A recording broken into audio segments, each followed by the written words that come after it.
જય ભારત મિત્રો, સ્વાગત છે તમારું નવા વિડીયોની અંદર. ઓગસ્ટ મહિનાની અંદર રેશન કાર્ડ ધારકોને કેટલું અનાજ મળવાપાત્ર છે એના ઉપર સરકાર દ્વારા જાહેરાત કરવામાં આવી છે. રાજ્ય સરકાર દ્વારા રાષ્ટ્રીય અન્ન સલામતી કાયદા 2013 અંતર્ગત એનએફએસએ હેઠળ મળવાપાત્ર વિતરણ જથ્થાની જાણકારી. આની અંદર આપણે વાત કરીએ તો ઓગસ્ટ 2025ના માસમાં રાજ્ય સરકારની સિંગ તેલ, તુવેર દાળ, ચણા, ખાંડ અને મીઠાના રાહત દરે વિતરણ કરવા અંગેની ઓફિશિયલ જાહેરાત સરકાર દ્વારા પણ કરવામાં આવી છે. આની અંદર આપણે વાત કરીએ તો જે એનએફએસએ કુટુંબો છે, એટલે કે જેના પણ રેશન કાર્ડ એનએફએસએની અંદર આવે છે, એ લોકોને ખાદ્ય તેલ સિંગ તેલ જે છે એ તહેવાર નિમિત્તે કાર્ડ દીઠ 1 લીટર મળશે અને જેના માટે 100 રૂપિયા ભરવાના છે. તુવેર દાળ પણ બધાને મળશે અને એ પણ કાર્ડ દીઠ 1 કિલો મળશે 50 રૂપિયાના ભાવે.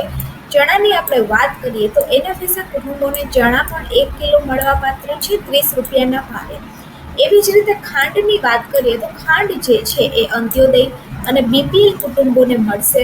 અંત્યોદય કુટુંબમાં 3 વ્યક્તિ સુધી ખાંડ જે છે એ 1 કિલોગ્રામ અને 3થી વધુ વ્યક્તિ હશે ત્યારબાદ વ્યક્તિ દીઠ 0.350 કિલોગ્રામ ખાંડ મળવાપાત્ર છે, જેના માટે ખાલી 15 રૂપિયા ભરવાના છે. એવી જ રીતે બીપીએલ કુટુંબો છે એના માટે વ્યક્તિ દીઠ 350 ગ્રામ ખાંડ મળવાપાત્ર છે 22 રૂપિયાના ભાવે. આ ઉપરાંત બીજી જે ખાંડ છે એ પણ તહેવાર નિમિત્તે વધારાની ખાંડ પણ આપવામાં આવશે.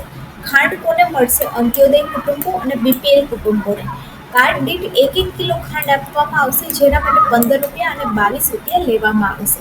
તો આવી રીતે જન્માષ્ટમીના લીધે અને ઓગસ્ટ મહિનામાં તહેવાર છે એના લીધે ખાદ્ય તેલ, તુવેર દાળ, ચણા અને ખાંડ આટલી વસ્તુઓ રેશન કાર્ડ ધારકોને આપવામાં આવશે. મીઠું જે છે એ દર વખતે કાર્ડ દીઠ 1 કિલો મળશે 1 રૂપિયાના ભાવે. તો આ એક ઓફિશિયલ માહિતી છે કે રેશન કાર્ડ ધારકોને કાર્ડ દીઠ કેટલું અનાજ મળવાપાત્ર છે. ઓગસ્ટ મહિનાનું જે વિતરણ છે એ 31 તારીખ સુધી ચાલુ રહેશે. આની અંદર તેલ, તુવેર દાળ, ચણા, મીઠું આ બધી વસ્તુ રેશન કાર્ડ ધારકોને મળે છે.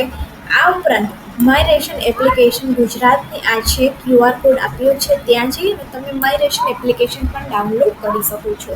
માય રેશન એપ્લિકેશન્સની અંદર સંપૂર્ણ માહિતી આપેલી હોય છે કે તમને દર મહિને કેટલું અનાજ મળવાપાત્ર છે, તમારું રાશન કાર્ડ એનએફએસએ છે કે નહીં અને તમારા રાશન કાર્ડની અંદર તમને કયા કયા લાભ મળવાપાત્ર છે, બધી જ માહિતી માય રેશન એપ્લિકેશનમાં આપેલી હોય છે.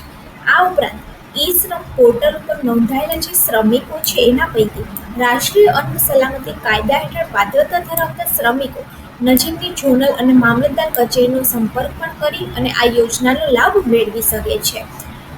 આ ઉપરાંત રેશન કાર્ડને લગતી અને મળવાપાત્ર જથ્થા અંગેની બધી જ જાણકારી તમને માય રેશન મોબાઈલ એપ્લિકેશન જે ગૂગલ પ્લે સ્ટોર ઉપર ઉપલબ્ધ છે અથવા તો આ QR કોડ ડાઉનલોડ કરીને પણ તમે એને ડાઉનલોડ કરી શકો છો. લાભાર્થીને પુરવઠો જો બરાબર ન મળતો હોય તો લાભાર્થી એના માટે ફરિયાદ પણ નોંધાઈ શકે છે. ફરિયાદ ઓનલાઈન માય રેશન એપ્લિકેશન દ્વારા પણ નોંધાઈ શકાય છે અને પુરવઠાને લગતી તમામ ફરિયાદ હેલ્પલાઇન નંબર 1800-233-5500 અથવા તો 1969 અથવા તો 14445.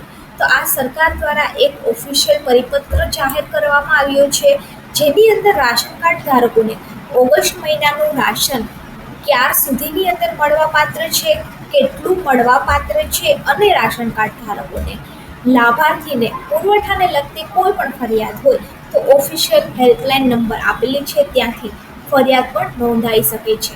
તો આવી રીતે જો તમારું પણ રેશન કાર્ડ એનએફએસએ કેટેગરીની અંદર છે તો તમને આ બધા જ લાભ મળવાપાત્ર છે. વિડીયો સારો લાગે તો વિડીયોને લાઇક કરી દેજો અને આપણી ચેનલ ગવર્મેન્ટ સાથીને સબસ્ક્રાઈબ કરી દેજો અને વિડીયોને બીજા લોકો સુધી પણ શેર કરી દેજો.